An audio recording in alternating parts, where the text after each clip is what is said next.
무작정 돈을 모으기 전에 생각해야 할 것.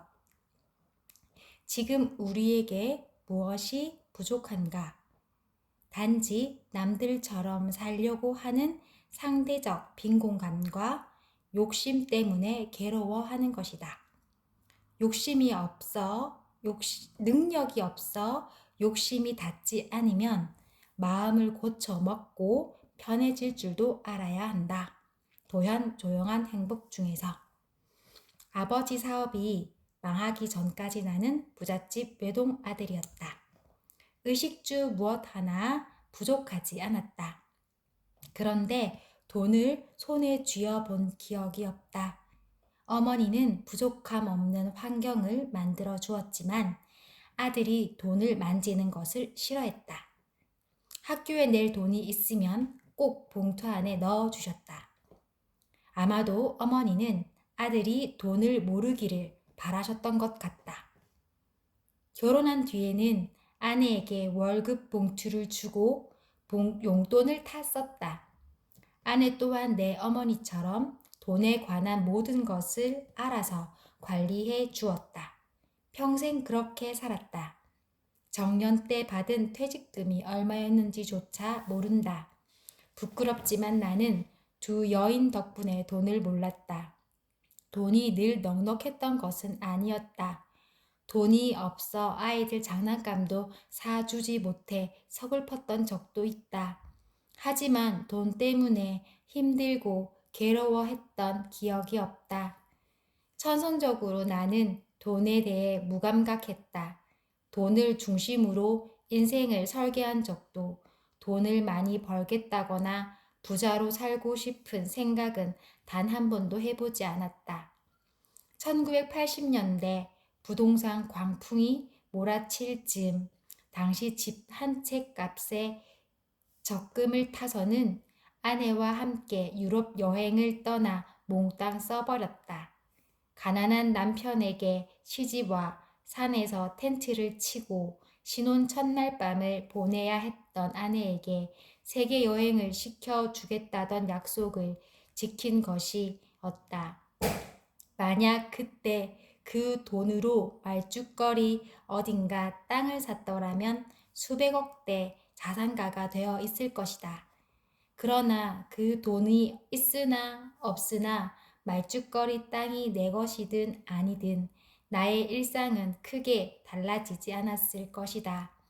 물론 솔직히 말해 결혼 당시 주머니가 넉넉했다면 산에서 텐트 치고 야영하면서 신혼 첫날 밤을 보내지는 않았을 것이다. 당시 내 형편이 그랬다. 내 수중에 있는 돈으로 가능한 신혼여행을 계획하고 떠난 것뿐이다. 그런데 처지에 화가 나거나 열등감 따위는 없었다. 모든 게 자연스러웠다.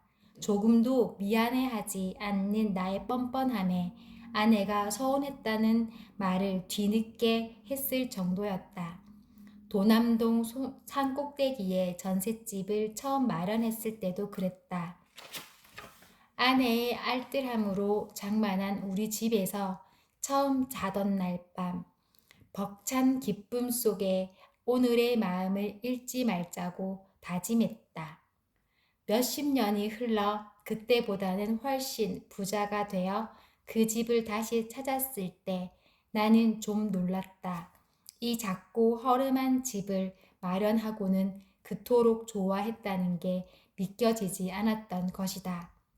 그 집에서 보낸 첫날 밤 오늘의 마음을 잃지 말자던 나와의 약속이 지금 현재에 만족할 줄 아는 마음이었음을 나는 비로소 알았다. 돈이 나를 시험한 적도 있다. 네팔 의료봉사를 오랫동안 잘 했다고 모 방송국에서 나에게 사회봉사상을 주었다. 상금이 1,000만 원이었다. 상금 이야기를 듣고 이틀을 고민했다. 1,000만 원을 어디에 쓸까? 애들 데리고 나가서 근사한 밥을 사줄까? 집을 고칠까? 아니, 그 정도는 어림없다. 1,000만 원에 맞게끔 쓰려면 어디에 써야 할까? 잠이 안 왔다.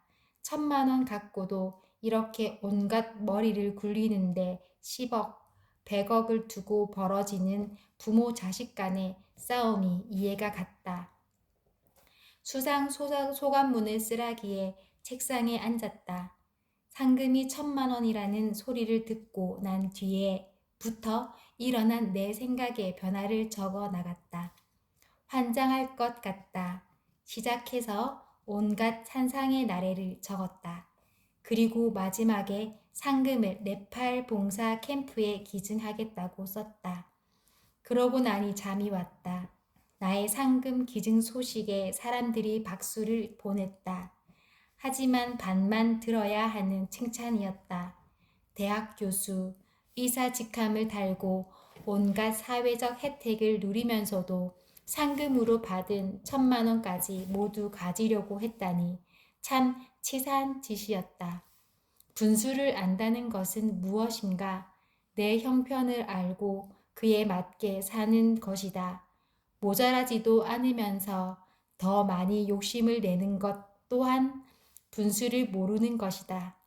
내 형편에 1,000만 원은 없어도 되는 돈이었으니 나는 분수를 모를 뻔했다. 많이 가지기를 바라는 순간 부족해지는 이치다. 그런데 요즘 세상에서 돈의 중요성만 강조되다 보니 반대로 돈이 중요하지 않다는 이야기도 만만치 않다. 돈과 물질을 배타적으로만 보고 행복에는 꼭 돈이 필요하지 않다고 말한다. 그런 이야기를 자꾸 듣다 보면 돈의 의미가 왜곡된다. 가치 있는 돈마저 외면해 버리게 된다. 그래서 돈을 많이 가져도 행복하지 않고 돈이 없어도 노력하지 않게 된다. 그러나 자본주의 사회에서 돈이 행복을 주지 않는다는 말은 미친 소리다. 자본주의 사회를 살아가는데 1순위는 돈이다. 그러므로 우리에게 필요한 것은 돈을 제대로 다루는 훈련이다. 나는 부모에게서 그런 훈련을 받지 못했다. 나의 손자들은 어리지만 돈에 대한 분명한 목적을 갖고 있다. 돈으로 뭐 할 거냐고 물으면 나름대로 계획이 있다. 그렇게 차곡차곡 주체적으로 돈을 다루는 법을 알아가면 돈에 휘둘리지 않는 삶을 살게 될 것이다. 언제나 돈을 부족하다고 느끼지 않을 것이다. 노년은 돈이 가장 중요하게 느껴지는 시기다. 노동력이 줄어들면서 돈이 부족해지기 때문이다. 이 시기에 돈 때문에 눈물 안 흘리려면 젊어서부터 돈에 대한 내공을 쌓아둬야 한다. 그렇지 않으면 100억이 생겨도 행복하게 쓸 줄 모르며 돈이 없으면 불행하다 여기고 더 쉽게 절망에 빠지게 된다. 돈에 대한 균형감이 진짜 행복을 만들어 준다. 노후에 유용하게 쓸 수 있는 것은 지난날의 저축이다. 그런데 돈만 저축할 게 아니라 마음도 저축해야 한다. 돈 없으면 어떻게 살아가겠다는 각오도 다져야 한다. 돈만 저축하면 노후가 편할지 몰라도 마음을 저축하지 않으면 돈이 있어도 불행하다. 자본주의는 겁을 준다. 노년에 경제적 여유가 있어야 안락한 노후를 보낼 수 있다고 재촉한다. 여행도 가고 골프도 즐기고 친구도 만나려면 돈이 있어야 한다. 자식이나 다른 사람들로부터 업신여김을 당하지 않으려면 돈이 필요하다. 돈이 있어야 품이 있는 노년을 보낼 수 있다. 모두 틀린 말은 아니다. 그러나 돈이 없다면, 돈이 떨어진다면 그 이유를 생각해야 한다. 여행은 안 가도 그만이다. 자동차도 버릴 수 있다. 돈이 없다고 대우해 주지 않는 곳은 안 가면 그만이다. 노후를 앞둔 사람들에게는 돈보다 이런 각오가 더 중요하다. 인간 수명 100세다. 준비할 것도 많지만 이런 마음가짐도 저축해 두면 더 더 든든하지 않겠는가. 노후 자금을 하나도 모아놓지 않아 불안한 이들에게 노후 준비하면 사람들은 대부분 돈을 벌어 놔야 한다고 생각한다. 평균 수명이 길어진 요즘 인생 계획에서 노후 자금은 매우 중요한 의무 사양이 되었다. 그런데 여기에서 경제력은 무엇인가 생각해 보자. 경제력을 단순히 돈에만 국한하고 자기만을 위해 쓰는 것이라고 생각하는 것은 나이 든 후의 삶을 생물학적 수준에 머물게 한다. 모아놓은 돈으로 먹고 자고 놀고 즐기다 삶을 끝내는 것 말이다. 경제력에 대한 생각을 바꾸지 않으면 재미없는 노후를 보내게 된다. 그러나 내가 가진 물적, 정신적, 인적 자원을 잘 결합시켜 내 삶을 스스로 꾸려나가겠다는 의지를 경제력에 포함시킨다면 얘기가 달라진다. 노후에 내가 할 수 있는 일을 찾아내고 돈으로 대표되는 경제력을 의미 있게 쓰려는 노력은 노년의 삶을 풍요롭게 한다. 비록 모아놓은 노후 자금이 많지 않더라도 무슨 일을 해서든 돈을 벌겠다는 마음으로 일한다면 그것은 돈을 쌓아놓고 무기력하게 세월을 보내는 삶보다 훨씬 윤택한 것이라 할 수 있다.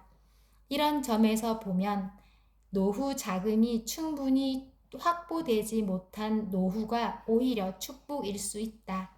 무엇이든 열심히 일해 볼 각오가 생기기 때문이다. 그러므로 경제적 기반이 취약하다는 이유로 노년을 무조건 두려워할 필요는 없다. 젊은이를 가르치려 들지 마라. 평화는 상대방이 내 뜻대로 되어지길 바라는 마음을 그만둘 때이며 행복은 그러한 마음이 위로받을 때이며 기쁨은 비워진 두 마음 부딪힐 때이다. 황대권 야생초 편지 중에서 아마존 숲속의 한 부족은 사냥을 하면 가장 나이 많은 연장자에게 먼저 바친다. 연장자가 현명하게 고기를 나눠줄 거라고 믿기 때문이다. 척박하고 험한 환경에서 살아남은 자의 연륜과 지혜에 기대는 것이다. 가족 가운데 노인이 있다면 그 가족은 보석을 가지고 있는 것이다. 라는 중국 속담이 있다. 아프리카에는 노인 한 사람이 죽으면 도서관 하나가 불에 타 없어지는 것과 같다는 말도 전해진다. 생존에 필요한 정보를 연장자에게서 전수받아야 했던 시절에 노인이 가진 지식과 정보, 지혜를 칭송하는 말이다. 그런데 시대가 달라졌다. 예전에는 확실히 부모 세대가 자식보다 많은 정보와 지식을 가지고 있었지만 요즘은 거꾸로다. 나와 같은 노인 세대가 손수레를 끌고 발로 뛰며 살아왔다면 요즘 젊은이들은 스포츠카를 타고 고속도로를 맹렬하게 달려가는 격이다. 젊은 세대는 우리가 상상할 수 없는 어마어마한 양의 정보를 흡수하며 산다. 스마트폰만 봐도 그렇다. 손바닥만한 물건으로 전화 통화부터 책 읽기, 영화 보기, 음악 듣기, 길 찾기, 쇼핑 등 많은 걸 해결한다. 지구 반대쪽에서 일어나는 사건도 실시간으로 알 수 있다. 마음만 먹으면 지금 당장 이집트 피라미드 벽화에 적힌 이상한 글자들이 무슨 뜻인지 알아낼 수 있다. 그래서 나는 요즘 젊은이들이 부럽고 샘난다. 이러한 첨단 시대에 노인은 보석이다, 도서관이다 라는 말을 썼다가는 무안을 당할 것이다. 그것은 머지않아 죽은 말이 될지도 모른다. 삶의 노하우, 생존 반식, 온갖 정보와 지식은 노인의 머릿속이 아니라 버튼 몇 개만 누르면 결과를 자동으로 보여주는 스마트한 기기 속에 아주 방대하게 쌓여 있다. 나이든 이들이 젊은 이들보다 스마트폰 같은 최신 전자제품을 잘 다루지 못해 뒤처진다는 말을 하려는 것은 아니다. 단지 서로 다른 환경에서 살아왔기 때문에 다른 사고방식과 스타일을 가질 수밖에 없다는 말을 하고 싶은 것이다. 젊은 세대들은 광속과 같은 변화의 속도에 빠르게 적응하며 삶의 방법이나 양식을 개발한다. 그들은 새로움에 대한 두려움이 없다. 바로 이 점이 나이 든 사람들과 젊은이들을 가른다. 나이가 들면 민첩함이 떨어지고 행동이 느려지는 것은 당연하다. 문제는 과거에만 사로잡혀 내 경험만이 특별하고 옳다는 생각으로 젊은이를 바라보는 데 있다. 이런 이상한 고집이 젊은 세대를 이해하고 그들과 소통하는 데 장애를 일으킨다. 나아가 두 세대 간 갈등을 만들고 나이 든 이들은 자기 세계에 고립되고 만다. 요즘 애들은 이란 말을 입에 달고 사는 사람들이 있다. 그들은 젊은 세대를 나약하다, 이기적이다, 무례하다, 도전할 줄 모른다고 비판한다. 저렇게 살면 안 되는데 하고 진심으로 안타까워하기도 한다. 그래서 내가 젊었을 때는 으로 시작하는 충고를 늘어놓는다. 그러나 통하지 않는다. 까칠한 반응만 돌아온다. 왜 그럴까? 약이 되고 피가 되는 말을 왜 듣기 싫어할까? 남의 말을 귀담아 듣지 않는 것은 젊음의 한 특징이다. 멀리 가지 않고 내 전 청춘 시절만 돌아봐도 그렇다. 어머니가 간절하게 당부한 일일수록 오히려 청개구리처럼 거꾸로 행동했더랬다. 어머니는 왜 아들인 내가 혹 물에 빠져 죽을까봐 바다 근처에는 가지 못하게 하셨다. 그런 어머니에게 반발한 나는 산을 오르기 시작했다. 사실 산이 바다보다 훨씬 위험하다는 걸 알면서도 말이다. 또 하나, 두 세대의 청춘 시절이 다르기 때문이다.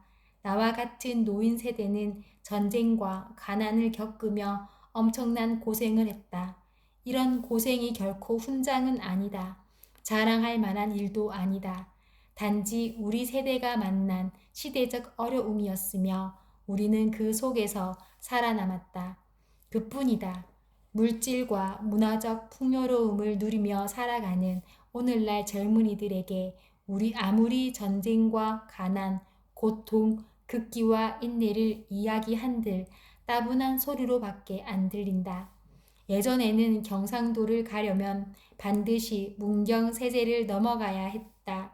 그 길이 가장 빠른 길이었다. 그러나 중부 내륙 고속도로가 생긴 뒤 문경세제는 한참 돌아가는 불편한 길이 되었다.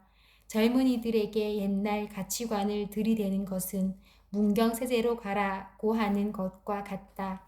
현명한 어른이라면 요새 새로운 고속도로가 뚫렸더구나. 나는 안 가보았지만 너는 그 길로 가봐라 하고 말해 주어야 옳다.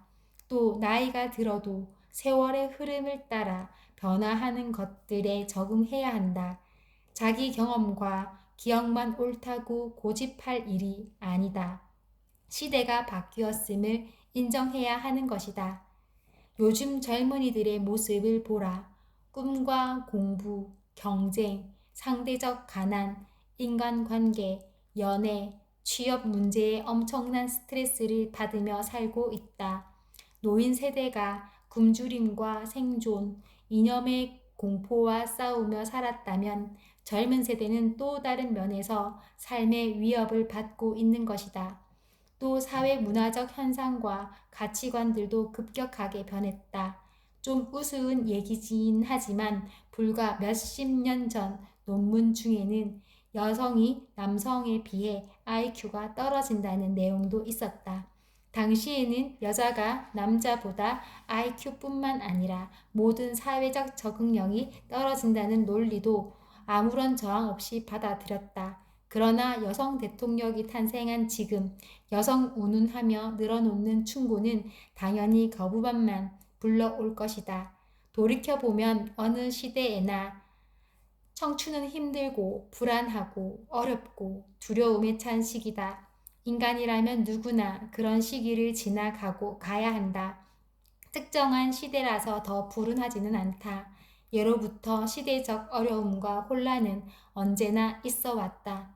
그런 시기를 통과한 연장자로서 나는 요즘 젊은이들이 겪는 고민과 좌절, 갈등이 안쓰럽다.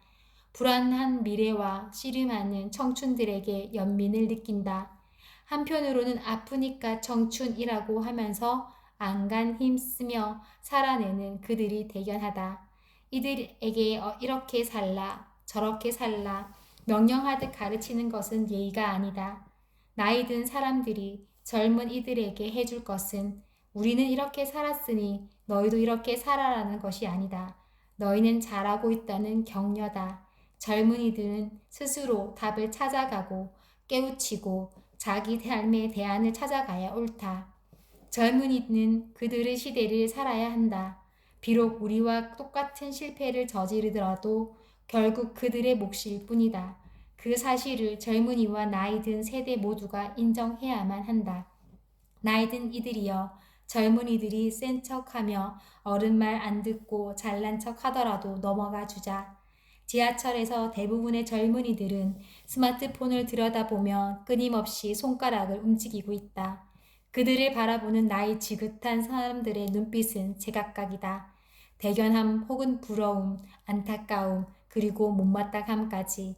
그러나 젊은이들이 우리와 같은 실패나 좌절을 겪지 말기를 바라는 마음이 바탕에 깔려 있음을 나는 안다.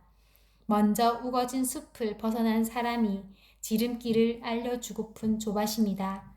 젊었을 때 잘해라, 노력해라, 참아라, 인내해라, 진심 어린 말을 해주고 싶다면 좀 더 다정하고 세련되게 해주어야 한다. 젊은이들이 충고를 인정하지 않는다고 너도 늙어봐라. 언제까지 젊을 줄 아니? 아냐? 하고 고약하게 말하지 말라. 인생은 드넓은 바다다. 내가 젊은 날 알고 있던 고깃대가 몰려다니는 해역은 해류나 환경의 영향으로 언제나 달라질 수 있다. 또 나만의 고기 잡는 방식도 오늘날엔 비생산적일 수도 있다. 거친 바다로 새롭게 고기잡이를 나온 젊은 어부들에게 늙은 어부가 들려줄 것은 생생한 바다의 이야기일 뿐이다. 그 이야기에서 젊은이들이 보석 같은 삶의 노후를 발견한다면 그것은 그의 행운일 따름이다.